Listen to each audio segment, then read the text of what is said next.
Hello everybody, sorry about the slightly awkward angle at which I arose from the bowels of this Land Rover, but Andrew, who is on camera today, instructed me to get my fat head out of the way, so that is what I did. Welcome to Wild Earth. You are sitting in the middle of the Greater Kruger National Park, 2.2 million hectares of magnificent wilderness, and from the smallest little purple Vernonia tree up to the majestic baobab, and from a tiny little worker termite up to the majestic elephant bulls that we have around here. We're going on a journey of discovery to see all the magnificent things that this wilderness has to offer. You are most welcome, like I say, and we'd love to hear from you. If you've got any questions as to what on earth we're doing out here, or just some comments, please get hold of us, especially if you're a new viewer or perhaps a regular viewer who doesn't talk to us very much. You're welcome to talk to us, hashtag Safari Live, or questions at WildEarthTV. My name is James Hendry. On camera today we have Andrew. Andrew, as usual, is dressed in an array of sort of sports gear, and some might say circus gear as well. And on the other vehicle we have Brent, the inimitable, with his slightly strange man from Panama hat, and Jamie's out there with him too, and also Brian the Thumb on camera. Now in the control room today we have got Alex, all the way from Russia.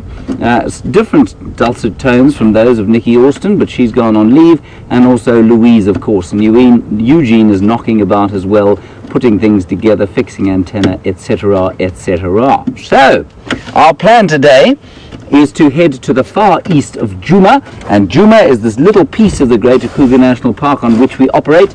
No fences around us at all, so from all the way to the Mozambican border, in fact all the way to the Limpopo River in Mozambique, and all the way to the western borders of the Sabi Sands, which are about 5 or 6 kilometers, no, probably 10 kilometers away as the crow flies. No fences. No fences south, no fences north. So we really are in an area where we don't always know what's going to happen, because animals can come on and off as they please, and so it's an exciting voyage of discovery every time we go out. Except a voyage, I think, is on the sea, isn't it, Andrew? It's an an exciting journey of discovery every time we head out into this wilderness. So without further ado, here we go. Feel free to talk to us, like I say, anything you like, well, within reason. Hashtag Safari Live, or questions at WildEarth.tv. Here we go. We did have some giraffe there to start with, and then some zebra, but they seem to have waddled off. We might find them a little bit further along the road here. Let's make sure I'm plugged in.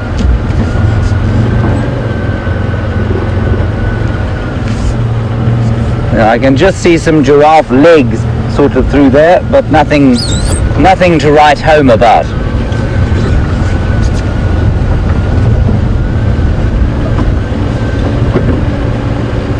Then the other thing to just let you know, of course, is the temperature, because it's important that you understand the difficulties of the winter here in Africa.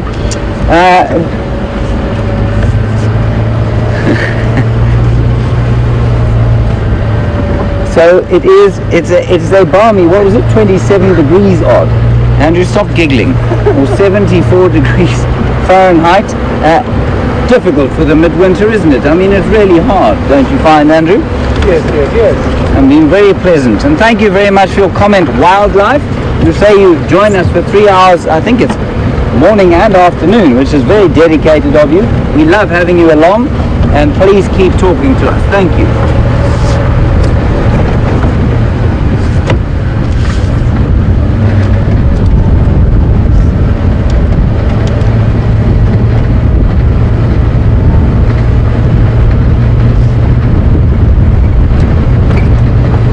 There's a bit of a wind blowing, and it's coming from the, where's it coming from, Andrew? From the northwest, I think, which is fairly typical for August.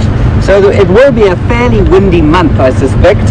And what the wind does, of course, is knock all of the last remaining leaves off the trees, so that they can be ready for the spring flush come September. But the northwest wind is also the wind of fire, which means that, you know, it's quite warm. It's not a cool wind that brings in a front. It's normally quite a hot wind. But because, like I've said before, we've had so little rain in the last year, the fuel load, which is the grass, not the trees actually hardly burn in this area unless there's a lot of grass underneath them. The fuel load here is very low, so the danger of severe fire is small this year.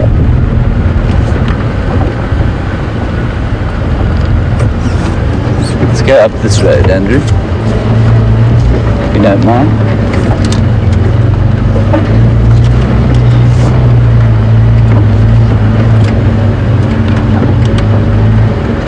Some buffalo tracks and a fresh buffalo patty. But generally on a day like this, when it's become, it's got actually quite hot for winter, and so the animals are generally going to be lurking in the shade until a little bit later, when it cools down, and then they'll probably come out. Some of them will go down to drink now, and that's why we're heading towards Biffle's Hook Dam, which is a fast receding waterhole on the far northeastern corner of the reserve.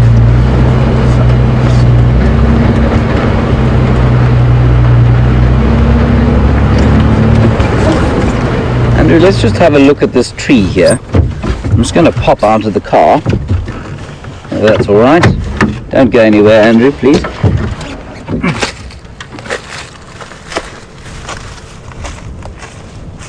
So, Andrew, just wave at me if you can't hear what I'm saying.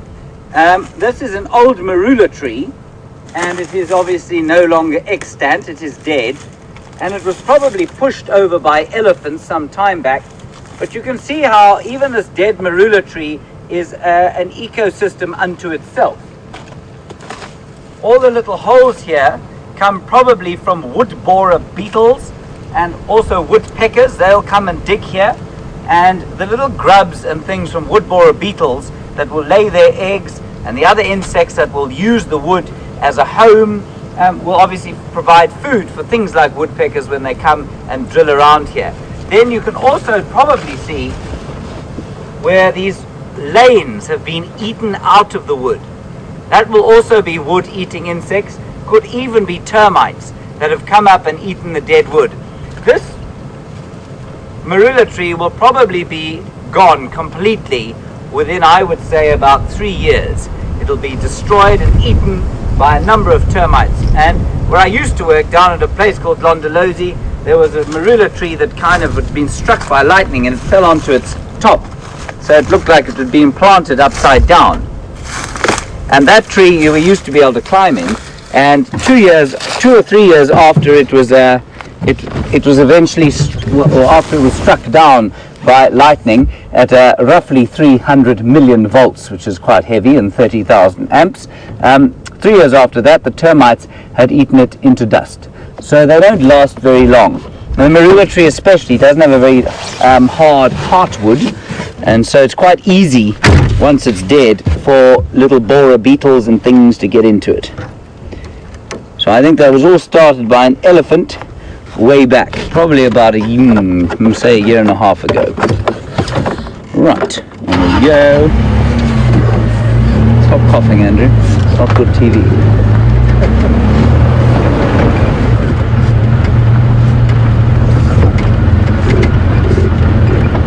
Sorry, and let's just have a quick look at this knobthorn tree. No, that's also marula. Is it? I lost my mind. Andrew, what is it? It looks like a marula. It is a marula. Okay, so here's quite an interesting thing. So that's a dead marula tree, obviously. It is no longer alive either. But the reason that's died is because it's been ring barked. Now, sometimes people ask what I mean when I talk about ring barking. And if you look there at where Andrew's zooming in, you can see the trunk has been cleared of bark. And the bark, of course, is important, A, because it protects it from the beetles that you can see have drilled holes all over the place there, and B, because it carries the vascular tissue, which is the water from the roots up to the leaves, and the carbohydrates that are made by photosynthesis from the leaves down to the roots. And without the bark, of course, there's nothing going up or down, and the tree must eventually die. So that's basically why it dies. And I suspect that marula we looked at earlier suffered the same fate, and I suspect the fate that originally started the demise of this old thing was probably a number of, or an elephant that came to eat on the bark in the dryness of the winter. And the trees are going to take a hammering now. We're actually, while it looks dry now, and I talk about spring, we're actually just heading to the really dry period. August, September, October are going to be the driest months that we have, and obviously October the worst. And October will be hot too. And so the marula trees and the knobthorn trees specifically are going to take a hammering from the elephants. The elephants, some elephant would have come in there and dug at the bark with his tusks to try and get at the nutritious material, and that's often, I mean, it's a real effort for them to do. They only do it when they really need to, otherwise they like to graze. So that's basically a nice introduction to what's going to happen with the trees out here over the next few months.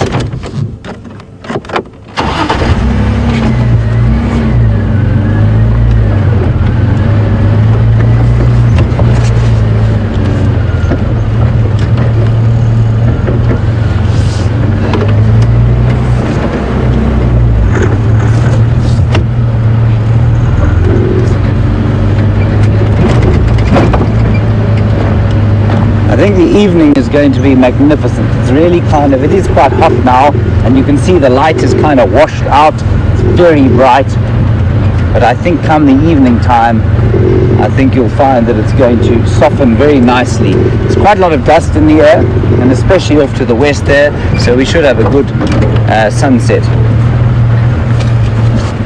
Andrew, you still with us? Yes. You never can tell with Andrew. He's always busying himself fixing bits and pieces.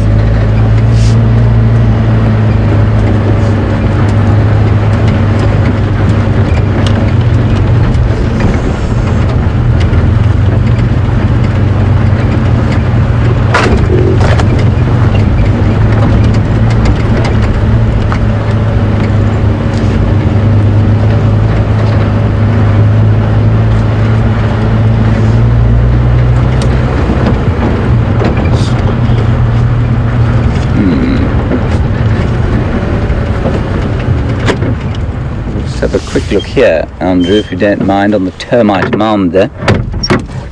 I'm going to excuse myself again.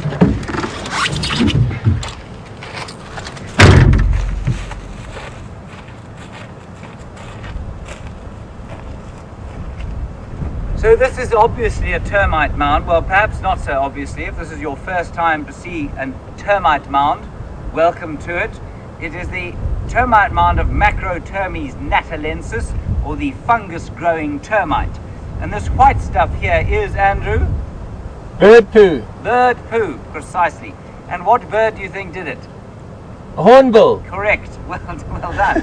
I didn't actually prime him for that, everybody. He guessed it all by himself. And a hornbill will come and sit on here, especially in the cold mornings, and warm himself with the sort of metabolic heat that comes out of the termite mound, and then feed on the termites, the hapless workers who happen to be trying to fix the hole that he's managed to drill into it. And then he kind of relieves himself in the kitchen, as it were. And this is the only termite here that builds a mound like this. The fungus-growing termite, Macrotermes natalensis. There are lots of different kinds of termites that we get out here, but that's the only one that builds a big mound. Well done, Andrew. Passing your first quiz of the afternoon. Good job.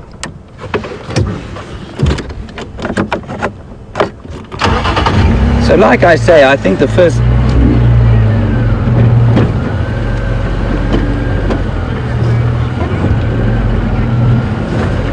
Okay, we're going to nip across to Brent. He's actually, I was about to say, I don't think we're going to find many mammals in this heat, but we're going across to Brent. He has found a magnificent mammal. We'll see you a little bit later.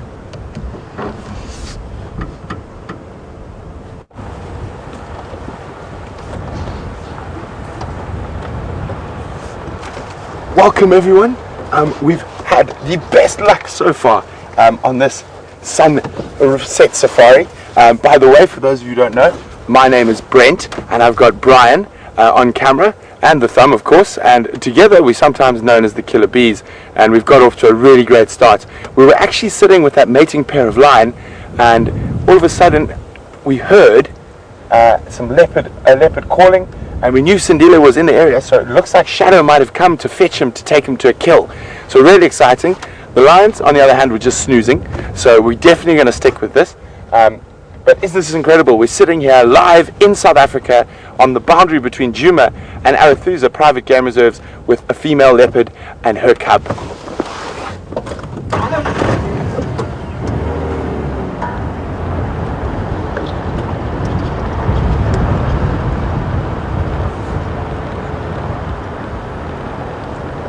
Afternoon mobile stations.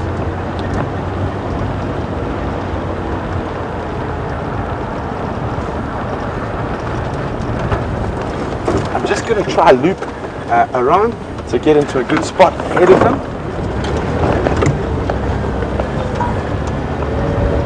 I'm not sure which way she's going to go yet.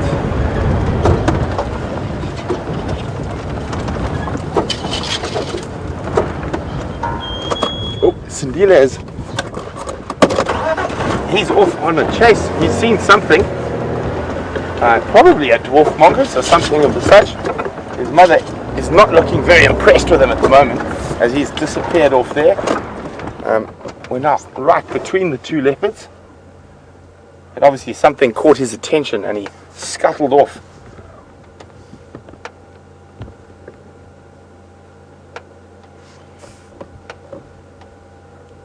Can you hear that very, very soft "arr, arr," and that's Shadow calling him.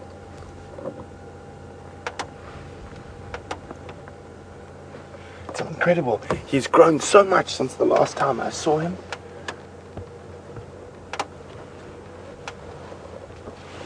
And he's now almost exactly the same size as his mom. Even, if not even a little bit bigger.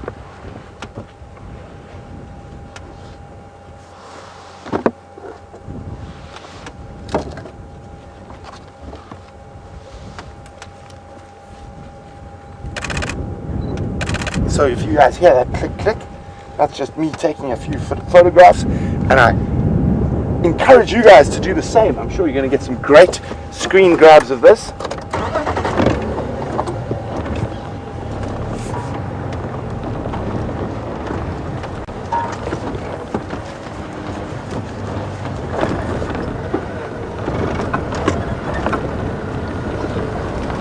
So, guys, I'm just going to be on the radio just to let the other vehicles know that we found them.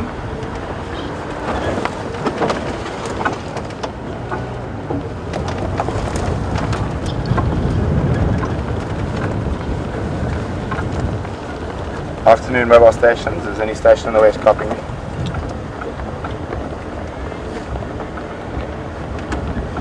Copy. Located Shadow and Montoine. We are on Triple M, probably 200 meters to the north of the signboards. Also at Mating Tail and Ngara, we're lying up probably 60 meters to the east of the signboards on the Vuyatela side of the road.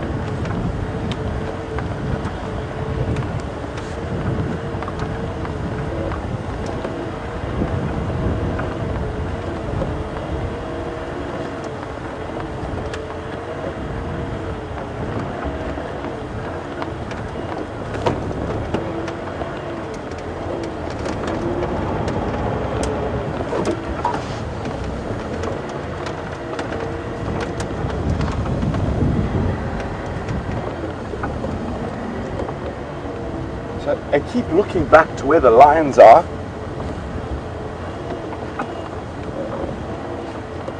So it's difficult to say which side she's taking him, whether she's taking him into Arathusa or into Djuma. I'm sure we'll find out. Quite exciting that we get to hopefully follow them all the way to a fresh kill.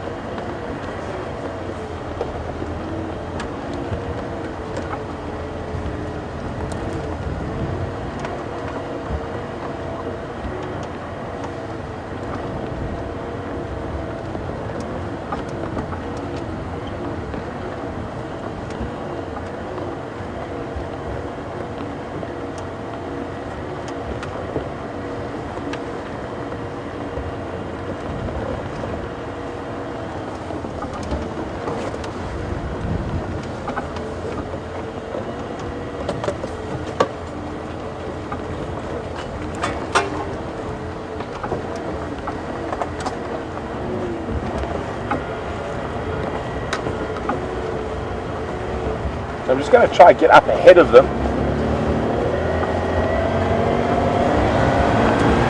And I'm going to be on the radio again for a second. Stations located Shadow and Monton.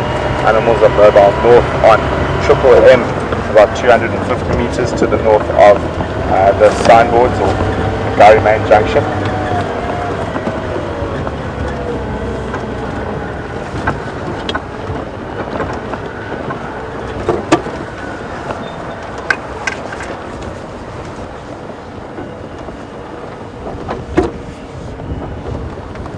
How's that, Brian?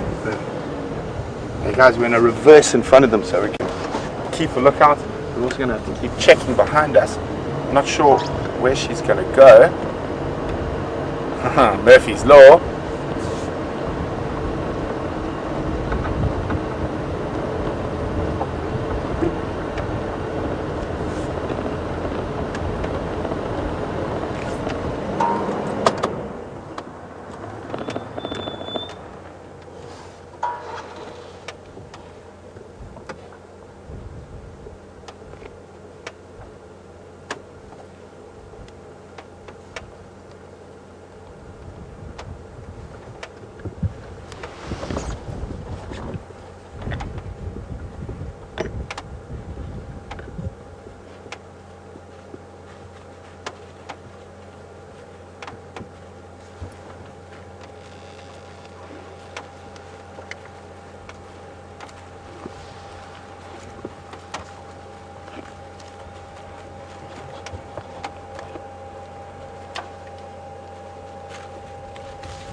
Isn't this wonderful?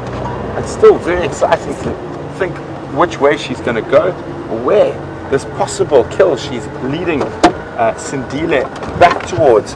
Or is she just moving him because that mating pair of lions has been so close?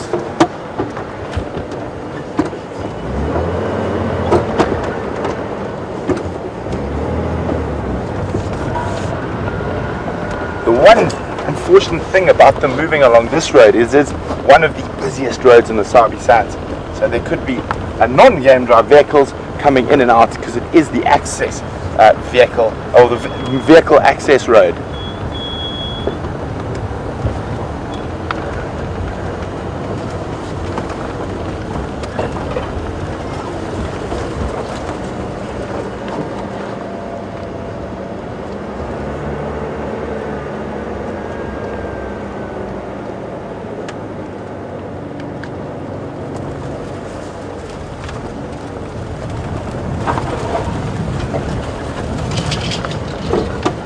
Hello, young Mr. Sindile.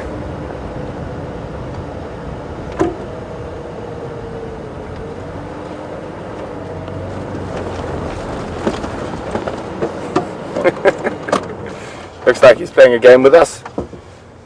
Oh, there's another vehicle coming up the road from behind, and that has caught his attention.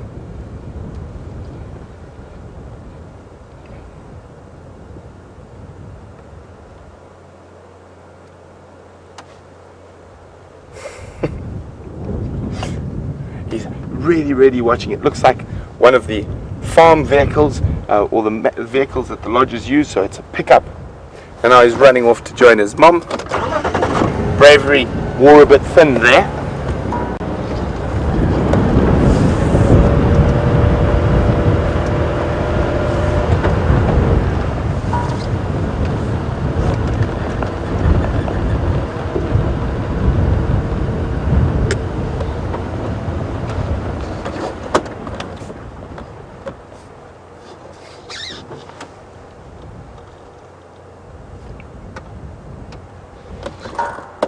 So, as we can see, and I just mentioned, even since the last time I saw him, he's grown exponentially, and he does look like he has very big paws for his body. And James from Kansas would like to know, do I think he is going to grow into those paws? Most certainly, James, if he manages to survive. So with leopards, there's a very high mortality rate for their first year But once they get beyond that year, that graph drops exponentially till they sort of get to sort of 12, 13 years old again. Oh dear, we are stuck between two white vehicles. Hopefully they don't disturb Shadow and Sindile too much. Fortunately, they do spend a lot of time on this main access road, so I'm sure they are both quite used to these white vehicles going up and down. As you can see, Shadow has not even left the road yet.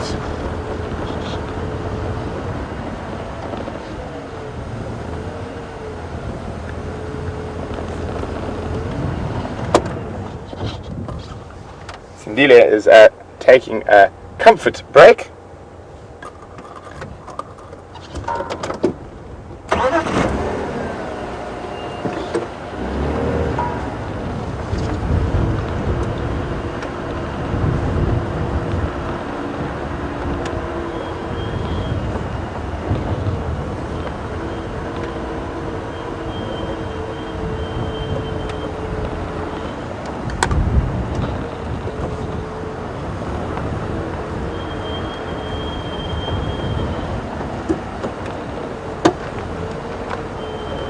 So there's a strong possibility that Shadow has come to fetch Sindile and she's made a kill. And Vanessa is wondering how do the cubs know to stay behind when this happens? Well, Vanessa, she'll actually be quite aggressive and snarly and quite short with him if he tries to follow her when she doesn't want him to follow her. And that's sort of the sign from Mom that he needs to stay behind. Well, imagine this vehicle in front of us, if it's a guest driving into the Sabi Sands for the first time. They're not even at the lodge yet, and there's two leopards wandering down the road straight towards them. A good way to start your holiday, I would think.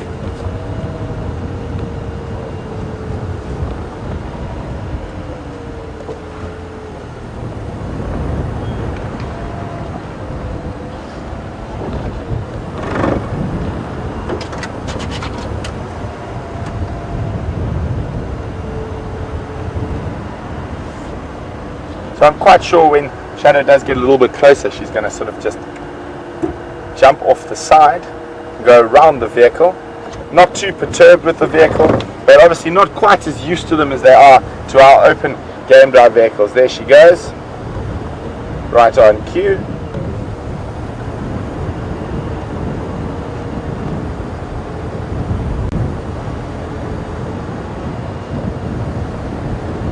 So we're just going to loop around this vehicle.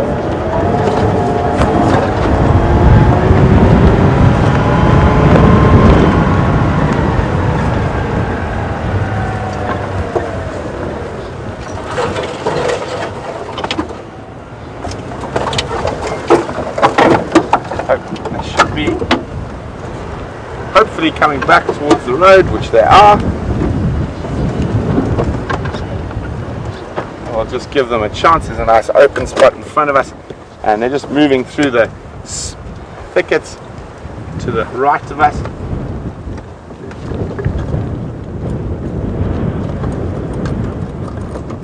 Looks like she has changed her direction.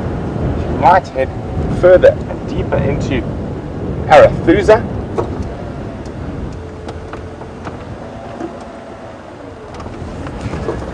So we shall do the same.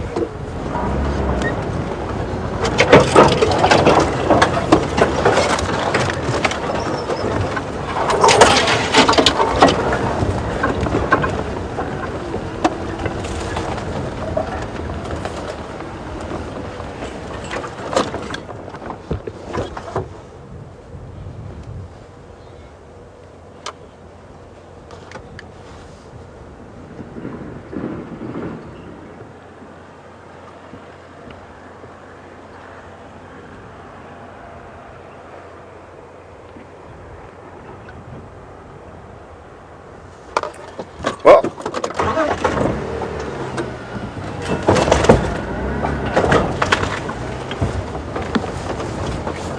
so Sindile is full of the joy of life at the moment, and he just sprung up a tree. For no apparent reason, he went straight up this very, very skinny terminalia tree. having a good old game. And Mom doesn't look as impressed.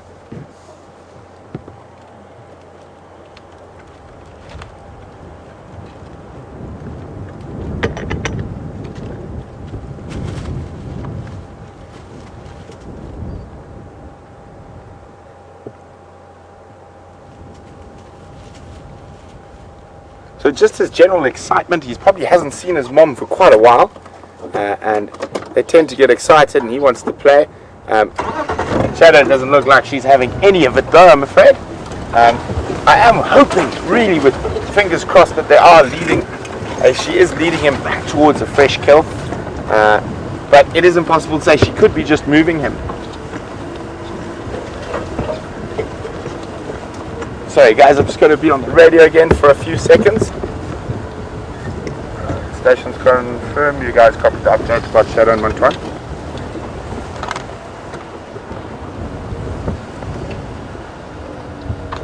Go ahead. I've got them now. I'm just on the northern edge of Nopthorn Clearings, mobile west.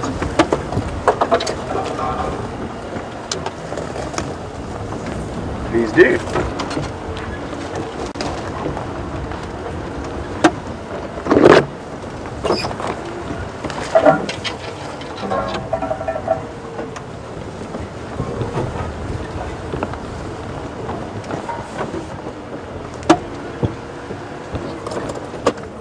You can see it's incredible the amount of distance Sindile covers in comparison to Shadow.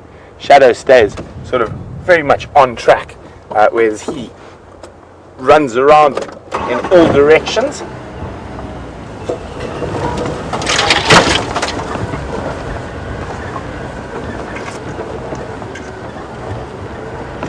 Let's just scoot around, try to get in front of them.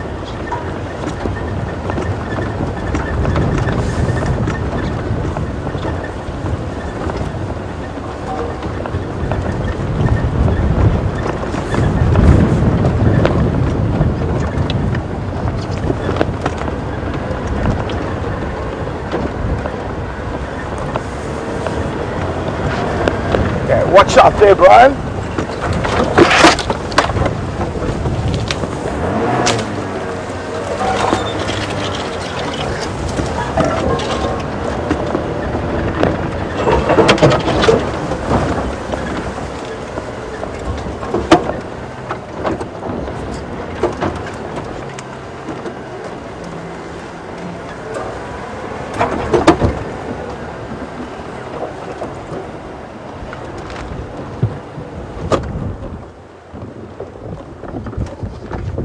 So you can see directions changed again slightly, heading even more west.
Isn't this great?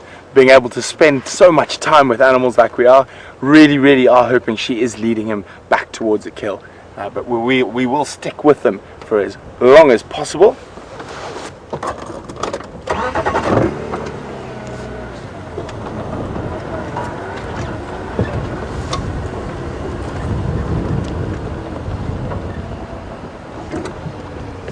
And for us, fortunately, they're not choosing similar areas like the cheetah on yesterday's sunset safari, where we had to spend most of our time ducking and diving.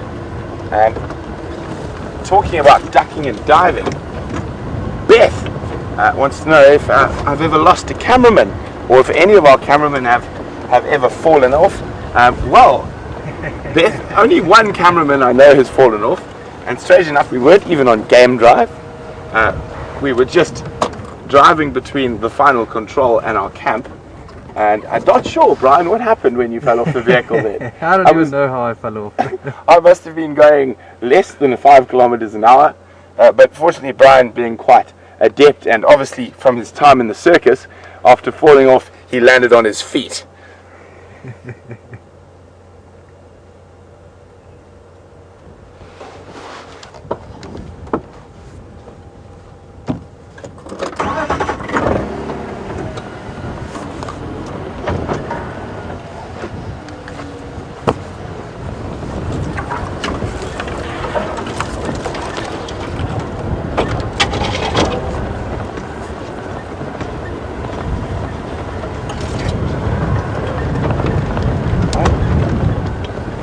There we go. There, she's led him to a kill, and it is on the ground. It looks like a diker.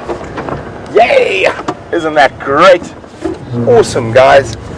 It just had that look about it. She's going to go lie down in the shade, and I'm quite sure young Sindile is going to start feeding. Oh no, or not. It actually looks like, let's have a look once we get in here. A little diker. Sorry guys, I just need to update the rest of the game drive vehicle, so I'm going to be on the radio for a second or two. But look at that, isn't that wonderful? Ryan, there's a bumper here.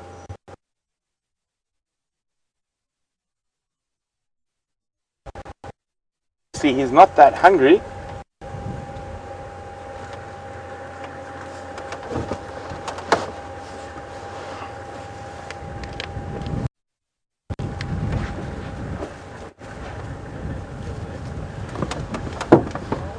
Sorry, had a bit of signal breakup there, but what's happened is we've actually, Shadow has brought Sindile all the way right back to a fresh diker kill. She hasn't even fed on it yet, so she's brought her cub right here immediately.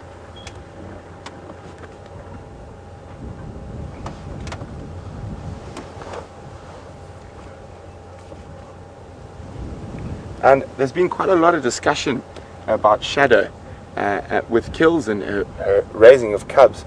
And this is a relatively small animal, and there are numerous trees that are relatively close that she could have chosen to hoist this and put it up in a tree, yet she hasn't.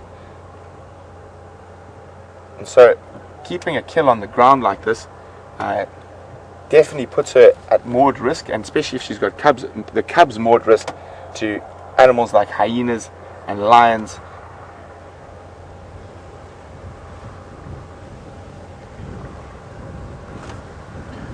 So guys, 1 second, I'm just going to hand over control of the sighting to Ryan, and I will be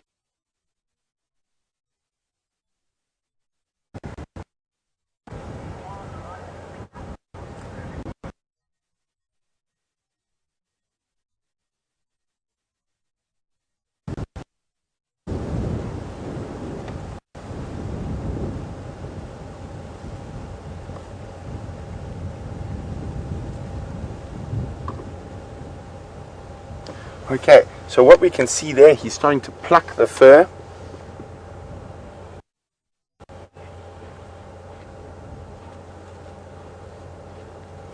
Guys, it seems to be we're in a very bad signal area, so we keep jumping signal a little bit. We apologize for that. Hopefully it will clear up soon.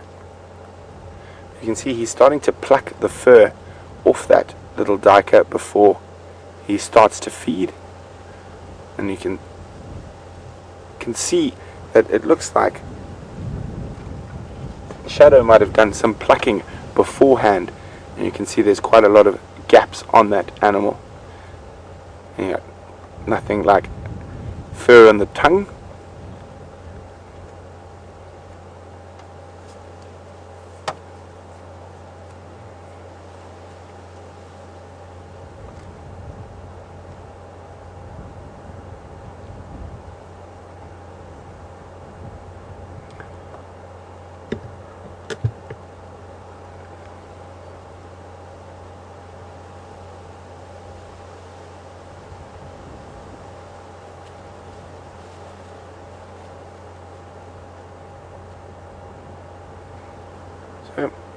He does look like he has fed quite recently. He's not that hungry, so he's not really getting really stuck in.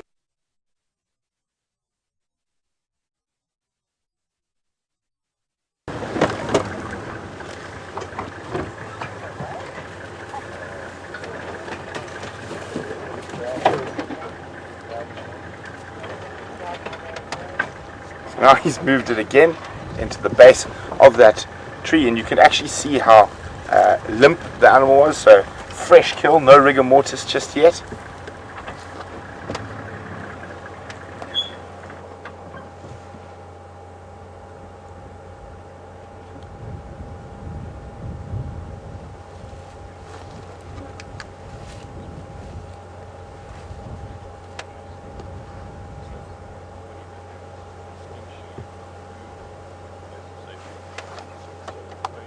So Shadow is lying just off to the right of where Sindile is, no more than 5 meters. Ryan is going to show you right now.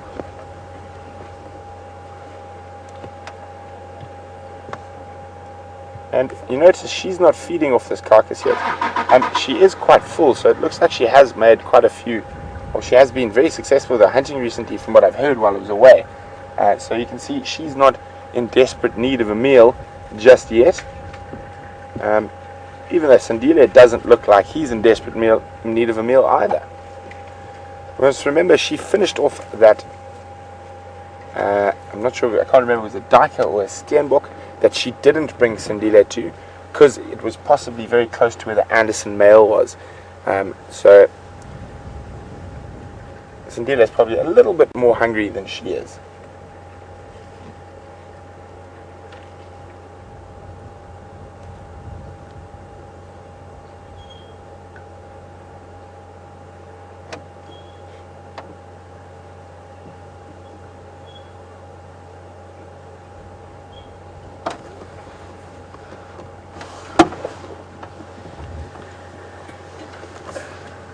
I see if he was extremely hungry, he would have concentrated his plucking one particular spot, then started feeding almost immediately, but he's sort of plucking all around.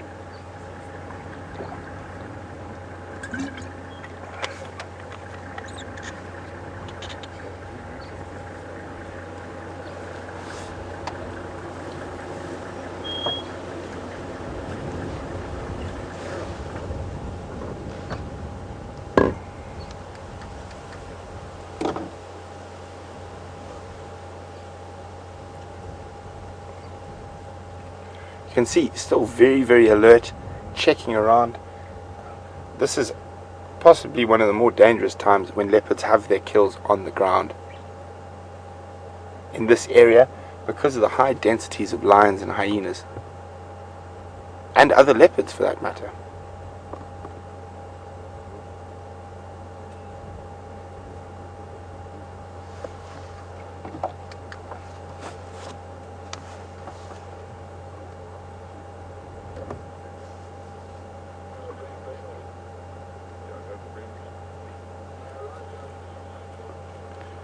So, as you can see, he pulled that carcass with relative ease, and Alice from Ohio was wondering, is he strong enough to hoist this kill?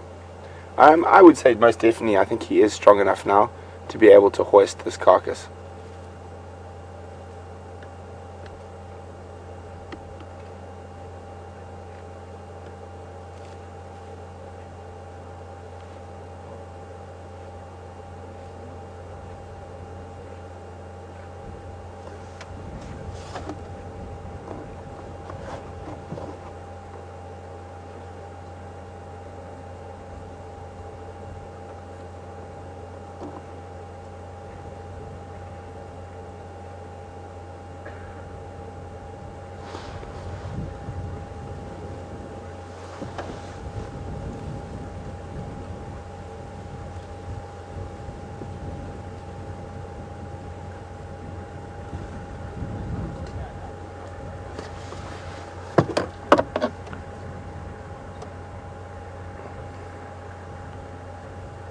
You can see him battling away with that fur. I'm sure it's quite unpleasant having duiker fur stuck on your tongue.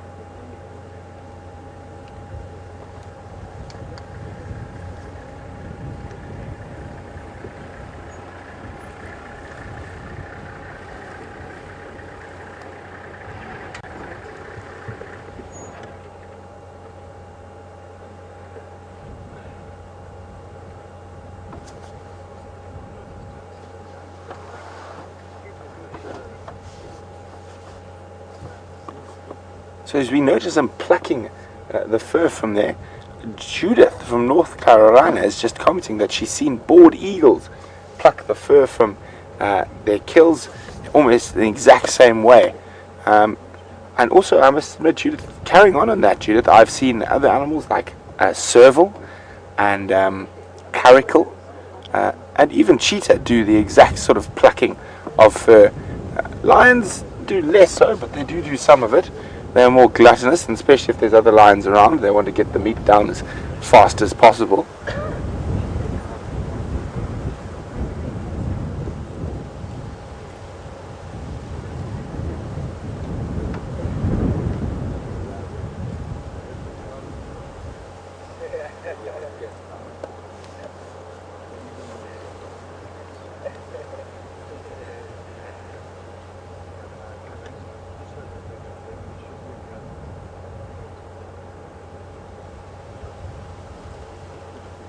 So it'll be interesting to see which part of this duiker he decides to start feeding on first. My guess is he might open up the stomach, possibly start at the rump.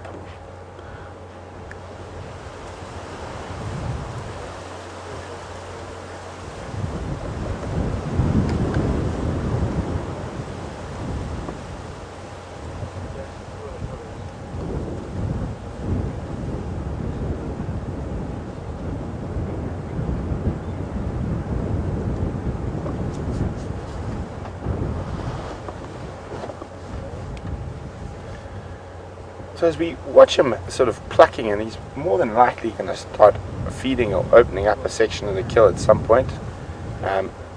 Raisa from the Netherlands, welcome on the Sunset Safari, Raisa. Raisa would like to know, do I think this is possibly his first time opening up a kill? Raisa, probably not.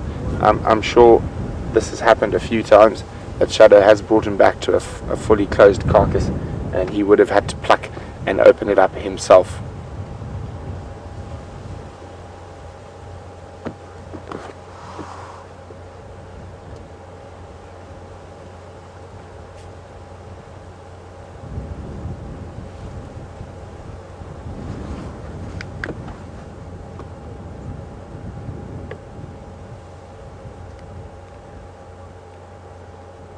So speaking, we were just chatting about the American bald eagle. We're going to pop across to James, who's got probably our closest version to that, and looks anyway, and then we'll be back with Shadow and Sindile.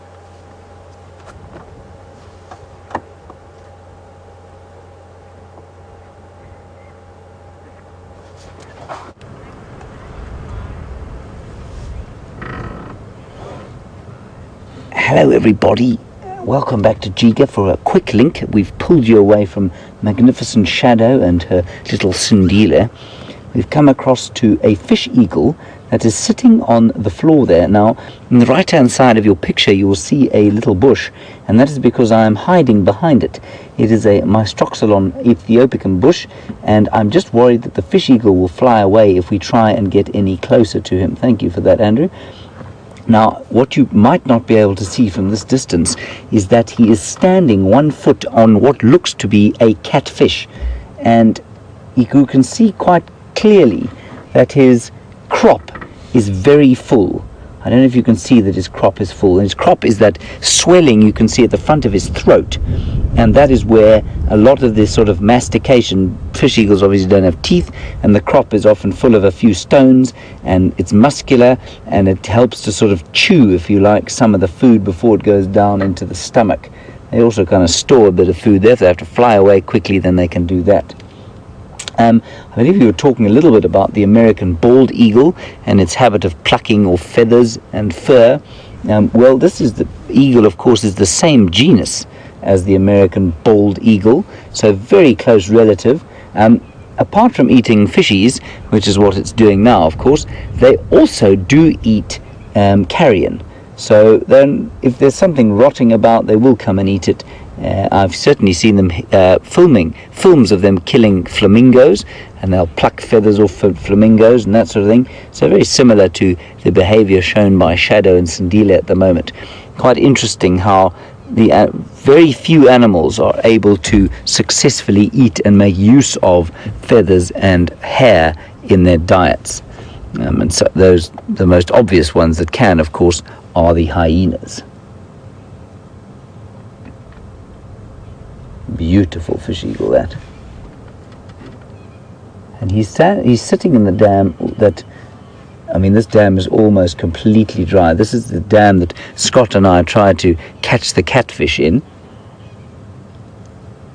and it was a lot fuller when we tried it. And before you ask, no, we won't be going into that muddy cesspit now.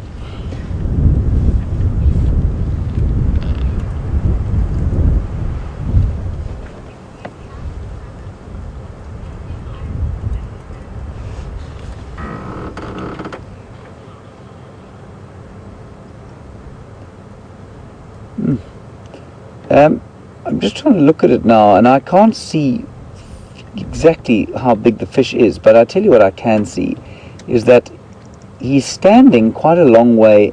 I mean, his left foot or right foot, whichever one is on the fish, is quite high off the ground. His crop is full, and there's still quite a lot of fish left. You can just see, or I don't think you can see, I can see with my binoculars, I can just see a little flash of blood. And so he's clearly eaten quite a lot of it, and yet there's still a huge amount left. So I would say, relative to this fish eagle, he's probably about 2/3 to 3/4 the length of the fish eagle, so a pretty big fish. And I can also see, which I don't know if you'll be able to, Andrew, can you just try and get into the mud there? You'll just see the odd flopping about there in the mud, and that, of course, is the catfish. Some of them can last long time underneath the mud. They'll dig into the mud and survive there during the dry season. There you can see them moving there. You just saw them kicking about there on the left hand side of your picture.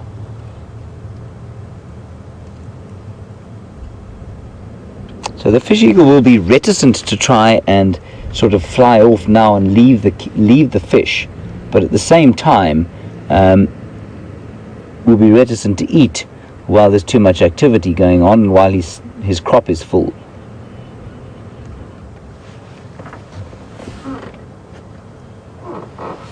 Will you just excuse me 1 second? I just need to, while you look at the fish eagle, I just quickly have to go onto the radio to give a quick update. Craig, I am live. I'll come back to you now. Shadow and Cub with Brent, Triple M, Junction, Gari, Main.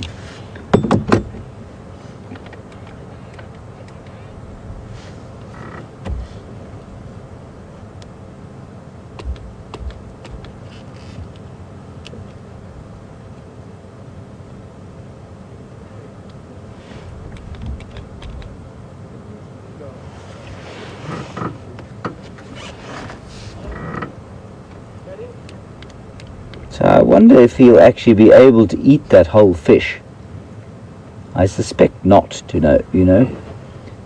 I suspect that he's going to have to eventually give it up, because with a crop that full, it's difficult to see how he'd eat a whole lot more than he's eaten.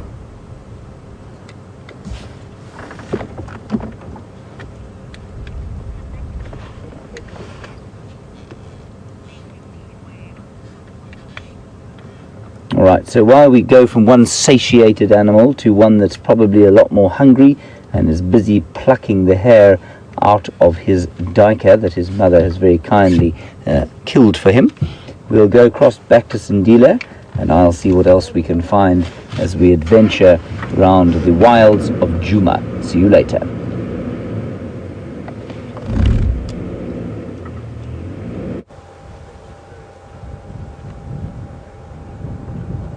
welcome back everyone. As you can see, he's just started to open up the stomach.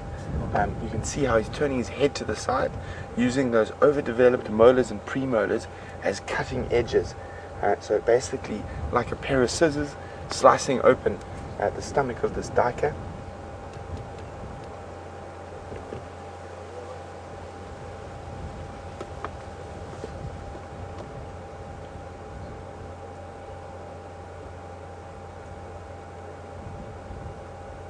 So it's going to be fascinating to see which part of or which organs in that he's going to go for first. Will he go for the liver, which is very high in iron? Will he go for the kidneys or the heart?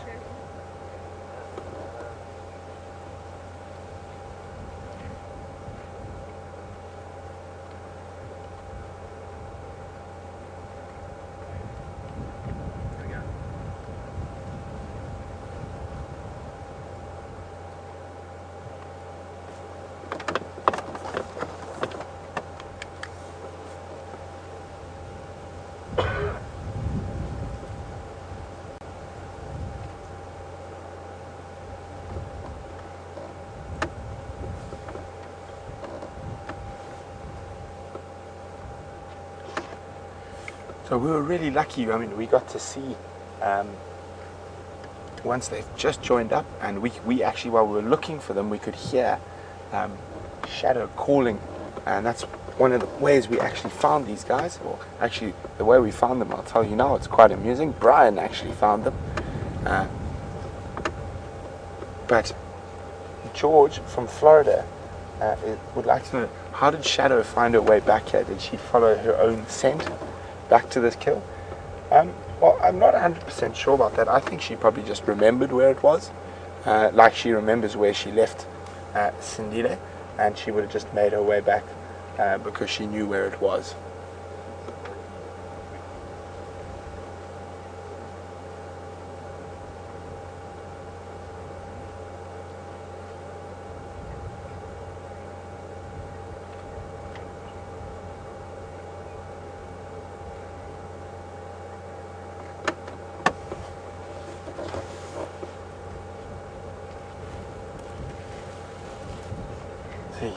He's not that hungry, even though he started opening the stomach. He ends up playing with the kill a little bit.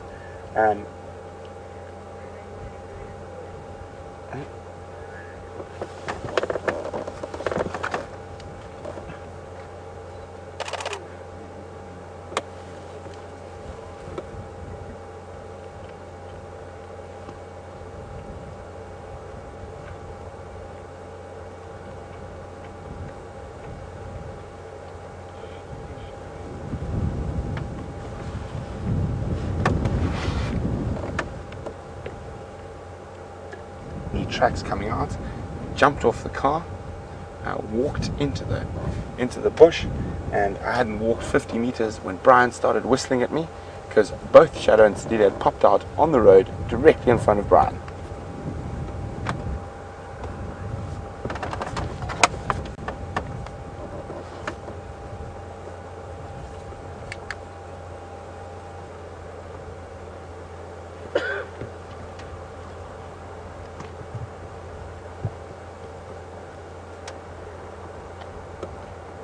If we have a look at young Sindile's front left claw, looks like it's got a bit of blood on it. And Mike from California, I was just wondering, is that an injury or is it just blood from the kill? Mike, I think it's just blood from the kill. I'll get my binoculars out and have a closer look.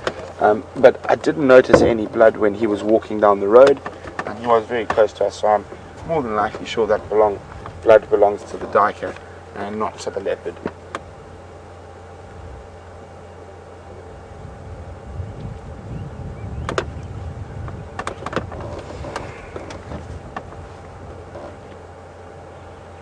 Also, if that blood did belong to young Sindile, there would be probably a lot more of a thick layer of dust on it, because he's been walking down that main road that's very, very soft sand, and it's very, very heavy dust, so there would be almost a paste of mud and dust around that foot if that injury.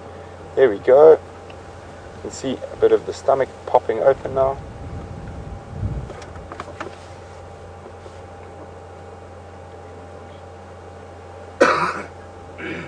So you can see now, that's the sort of,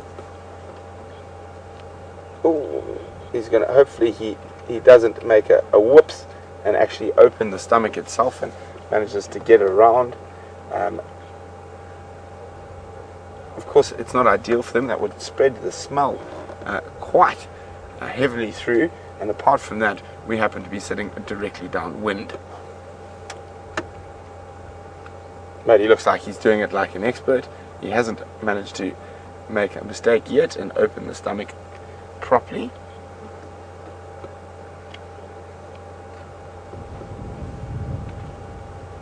So another reason leopards will often remove the stomach and eat those choice organs quite early on is if they were to be approached by a hyena, obviously hoisting a kill without the stomach in it is a lot lighter. They're able to do it a lot quicker.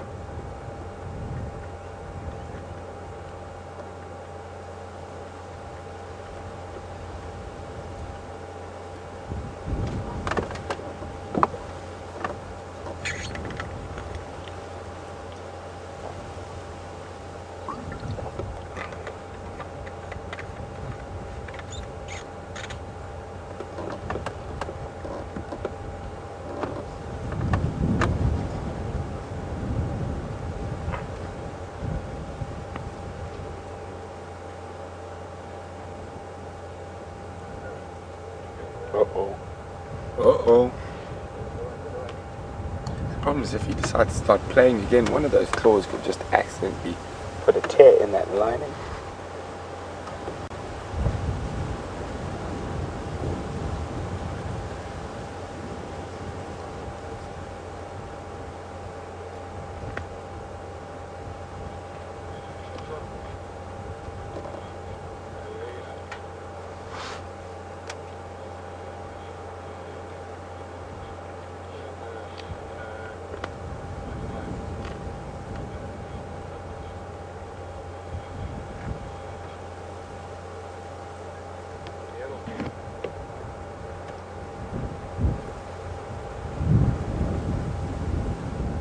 You can see he's actually got into the top part of the chest cavity now. Might be getting close to those glorious internal organs. Very, very high in nutrients for a young leopard.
So we're going to cross back to James really, really quickly.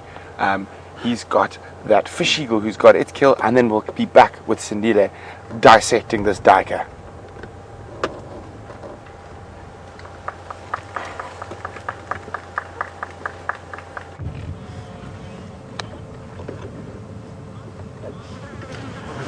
Hi everybody, welcome back to Djuma. You can see the fish eagle we've been watching. In case you've just joined us, we've been sat here for now about 20 minutes, hey Andrew? Yeah. And the fish eagle picked up his catfish and took it to the bank there, where he is now eating in full glorious view. It's quite a big fish, probably about, I'd say 10 inches long, and maybe even 12 inches long, and he's eaten about half of it from the backside up to the front. And what's interesting to me here is how red the meat is. I have actually eaten catfish before, but it was fried in a batter, so it just tasted like batter really. but it's very red meat in there. He's really enjoying himself.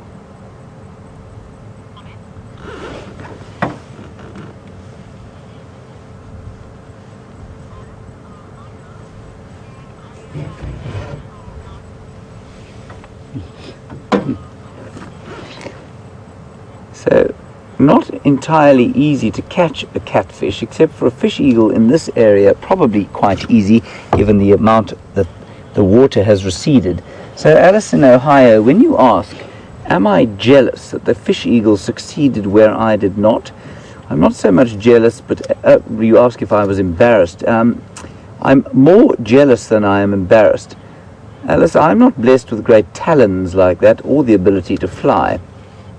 But yes, I am left with a certain slightly bitter taste in my mouth that fish eagle has caught what I failed to do a little while back. And for those of you who don't know, about 2 weeks ago, I tried to catch a fish eagle, not a fishy.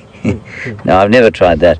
I tried to catch a catfish in this water here, covered myself in mud, and made a general fool of myself.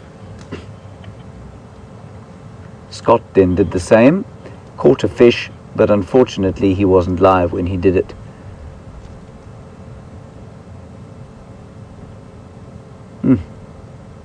He's having a great meal.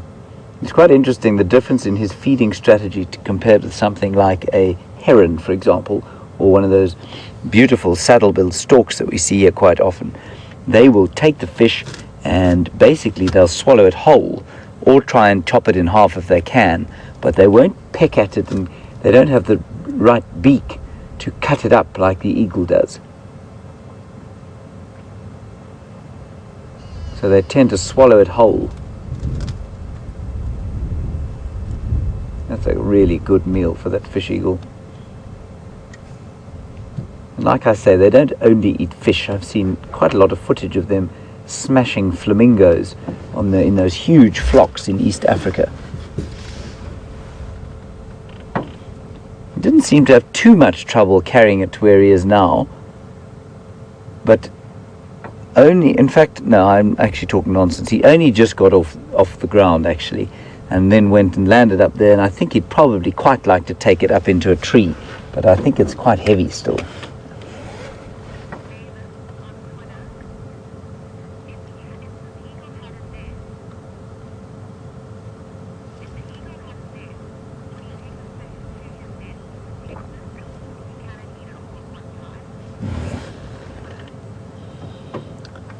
Very interesting question coming through. You can all see that he's eating, he's full, and I don't know that he'll be able to finish that fish. He might be able to. And Mavis, you basically want to know that if he had a nest nearby, which I don't think he does, but if he did, would he take it up there and basically store it in a sort of pantry and keep it? Mavis, I don't know. You know, birds don't live in nests unless they are breeding. So maybe he'd take a piece up if he had. I'm using the term he when it could be a she. You can actually tell from the length of the white, but I'm not sure at this stage. So Mavis, he may actually carry it up to a nest if he had some chicks there, or a chick. But they don't live in nests but for when they're breeding. So I don't think that he'd be able to store it, but for the fact that if he was breeding or he had some chicks. There you can see a good size of the bird, not the bird, the fish. So that's just the front end left, that's the head. You can see the whiskers.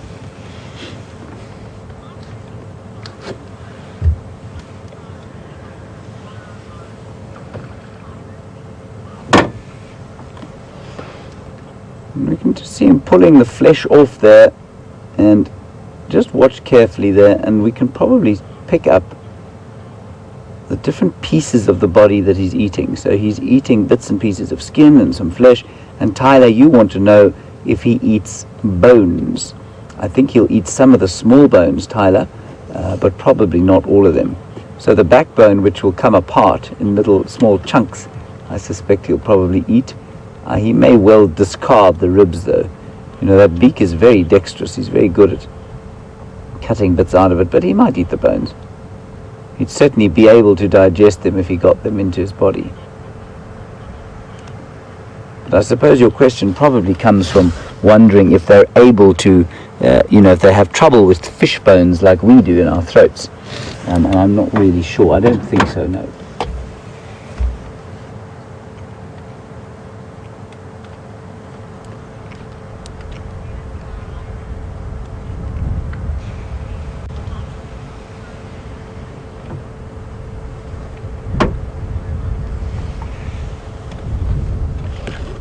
While we're watching him eat, we have an interesting question from Judith in Carolina. Hello, Judith.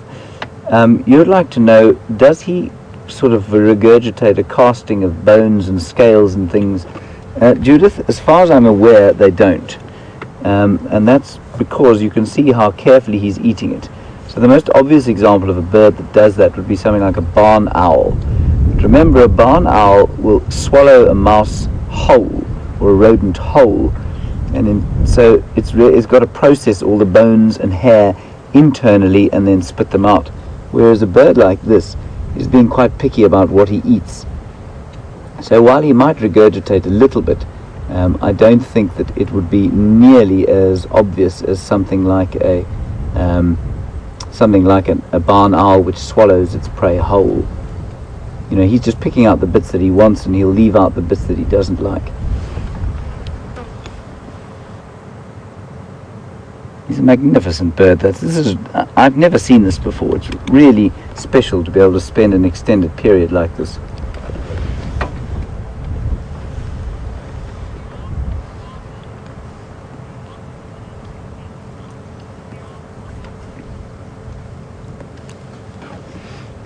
Now, quite often, fish eagles are found in pairs, and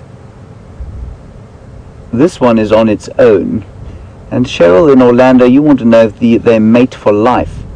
As far as I'm aware, they do not. They certainly form monogamous pairs, but I don't think those are necessarily for life. So I'm just going to quickly check it out. But I'm pretty sure that what happens with a lot of the birds that we tend to think of as monogamous tend to be they'll be monogamous for a while, but that doesn't mean that they'll be like that for life. So yes, they are monogamous. I'm just looking at my bird application at the moment, and it does say they're monogamous, but at the same time, that doesn't mean that that's forever. So they'll be monogamous for a while, maybe for 1 or 2 or 3 breeds. One partner would just, and then they'll probably find another one. So they probably are largely monogamous, but that may change over time. But they certainly don't have more than one mate at a time.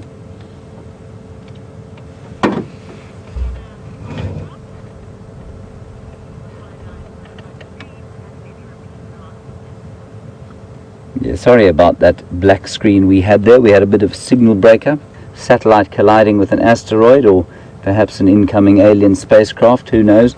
And just to reiterate there, fish eagles are monogamous to the point that they don't have multiple partners, but whether those bonds last for life, I'm not sure.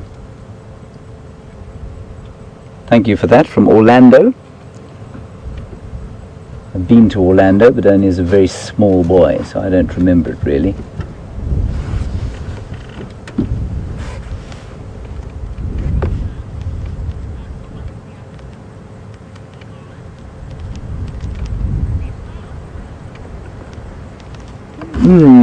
Interesting. We were looking at this bird, and as we saw it, I said to you that it was related quite closely to the American bald eagle.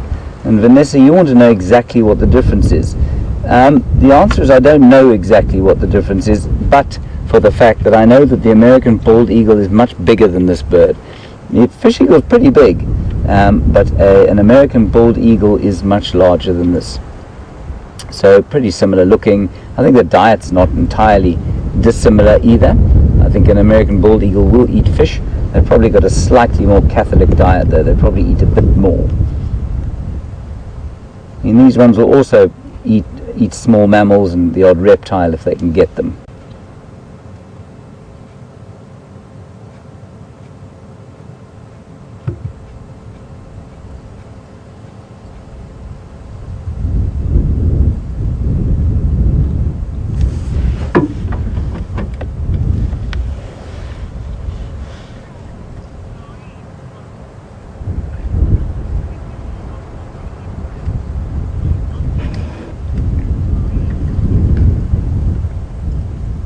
Oh, here comes another one, Andrew, to the left.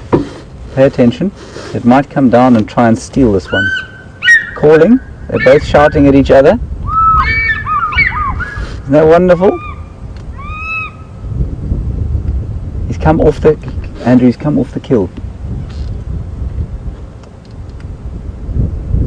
I don't know why he's done that. I'll watch the other one. I'll tell you where he's coming. He's coming sort of round the back. But I'll let... No, he's landing. He's landing in a tree, don't worry. Oh, there we go. So he left the kill. Oh, sorry about that. They've gone into the drainage line. We'll get a picture now. So while we're driving, that's wonderful. Oh, just... Sorry, Andrew, I'm going to huck you here. Just point your camera straight through there, over the top of the... There we go, now focus, there we go. Look at that beautiful elephant coming towards the water. That's beautiful. Lorraine, you wanted to know, do they eat head first like ospreys? No, they don't. Well, not always. That one, as you can see, has left the head. In fact, we'll go and look at the remains there. But he's left the head and he's eaten the back parts. Wonderful. So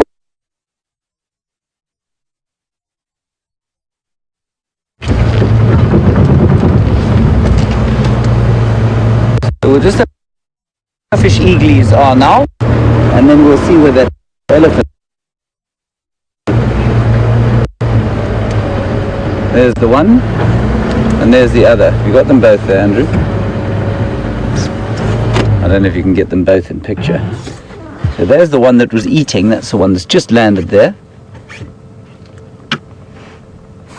And then his friendie, or her friendie, is sitting up in that rather magnificent jackalberry tree. Looking very regal indeed. Beautiful fish eagle sighting. I don't know why, though, it would have left the one on the prey on the ground. Doesn't make a whole lot of sense to me. Marvelous. Andrew, let's go and have a look at the remains of the fish and see if we can't see the elephant.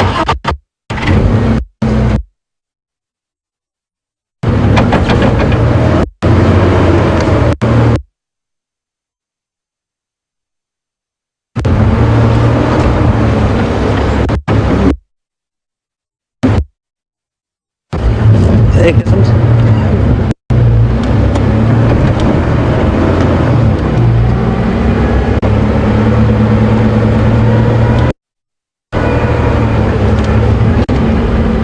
Right up here. It's a nice bull.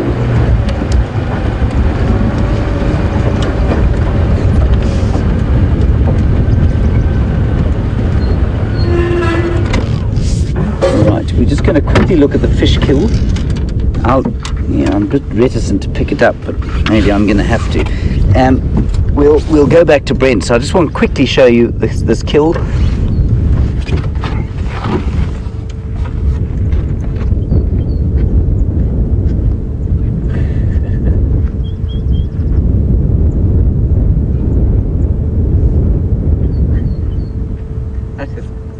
A great foulness on the land.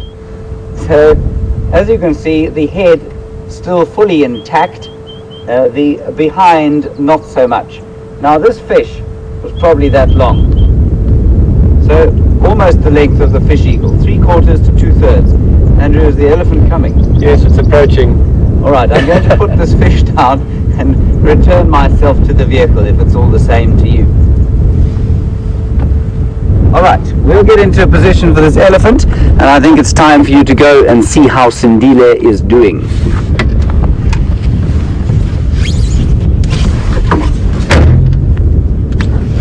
No? Still alive?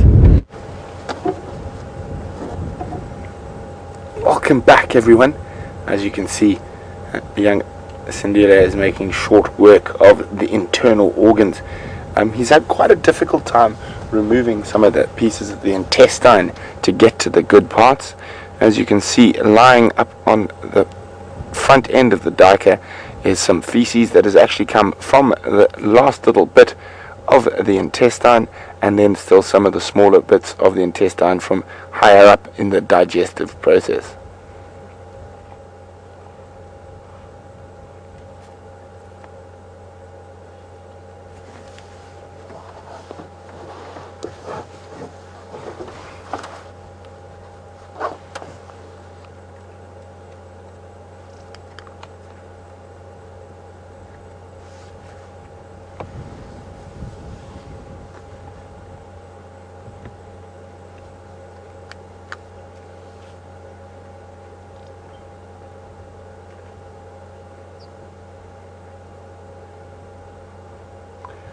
So for those of you who might have joined us a little bit late on the sunset safari, or you might be a new viewer, and particularly for Matthew, who's aged 8, Matthew was wondering, what is this leopard cub eating?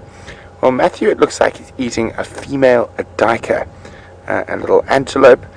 Also, for the rest of you who don't know, we happened to find them very early on this sunset safari. And it just looked like Shadow was leading Sindile back towards a kill, so we're quite excited while we're following them. But also remember, guys, you're seeing this live. You are seeing a leopard devour a duiker live in real time at the exact same time as me. And not only are we live, we are interactive. So you are able to ask us questions about what we're seeing, like young Matthew just did. And you can do that by emailing us on questions@wildearth.tv, or you can use the hashtag SafariLive on Twitter.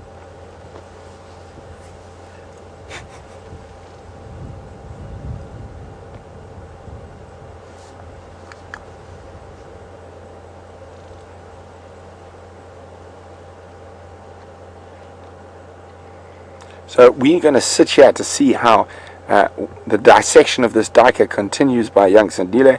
Apparently James has had a new arrival at the waterhole, so we're going to cross back to see what he's got.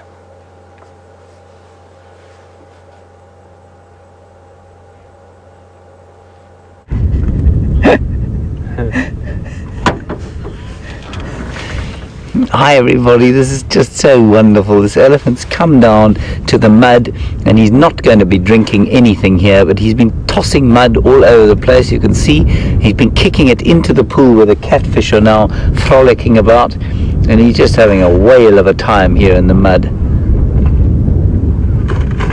Isn't that wonderful? No. Oh!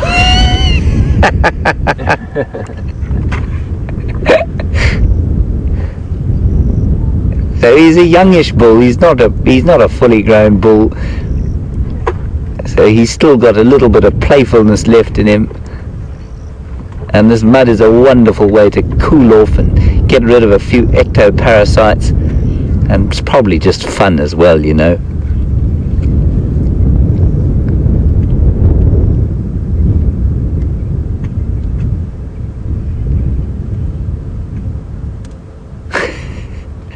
He's looking much ashamed of himself.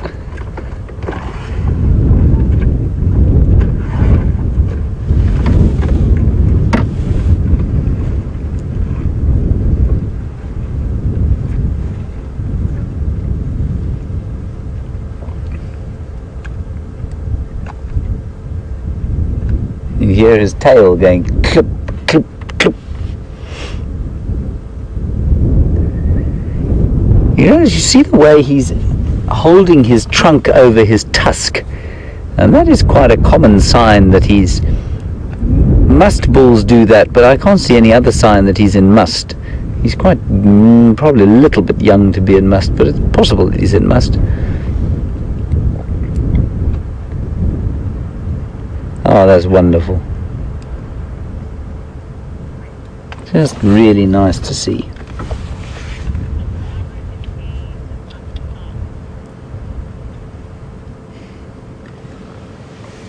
And I mean, he's probably, I would put this elephant at roughly 20 to 25 years. And they can have their first must at about 17, but it won't be a very long must. And I think that if he's probably 20 to 25, so he might be about to have a little must. See how he's shaking his head? He's a bit he might be a little bit irritated, so it's possible.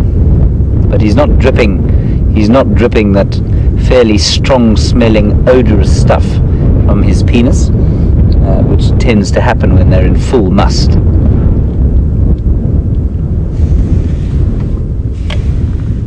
We might follow him for a little bit. Let's go down the bank there, Andrew.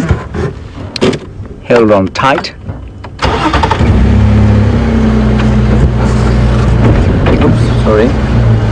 Dropped the clutch a bit there. Careful not to run over the fish eagle's midnight snack. Come on, chaps, your meal's still here. I certainly don't want to eat it. Yuck.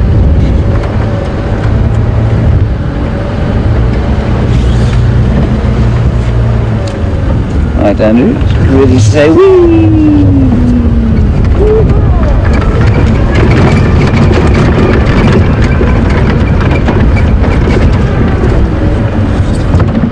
I think he's going to probably go down into the drainage line where the last bits of nutritious food are to be found.